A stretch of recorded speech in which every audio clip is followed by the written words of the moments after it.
సరే నేను గంభీరంగా మౌనంగా చూస్తున్నా. నేను కొడితే వట్టి కొట్టు నాకు అలవాట్లేదు కదా. చూద్దాము.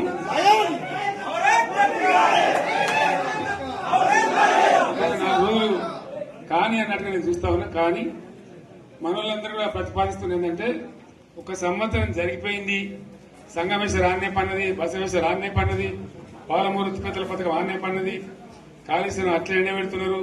ఇవన్నీ అన్యాయాలని కాబట్టి ఫిబ్రవరి నెలాఖరులో ఒక పెద్ద బహిరంగ సభ పెట్టాలి, మీరు కథ చూడాలి అని జరుగుతూ ఉంది. కాబట్టి మీరు కూడా పెద్ద ఎత్తున దయచేసి ఆ సభకు కదిలి రావాలి, కథ దూరమే ఉండదు. ఆ రకంగా తెలంగాణ శక్తి ఏందో మరొకసారి చూపించి వీళ్ళ మెడలు వంచి ఇప్పుడు సాధించాలి. భవిష్యత్తు కోసం కూడా కొట్టాడకు మనం సిద్ధంగా ఉండాలని తెలియజేసుకుంటూ, పరమేశ్వర్ గారికి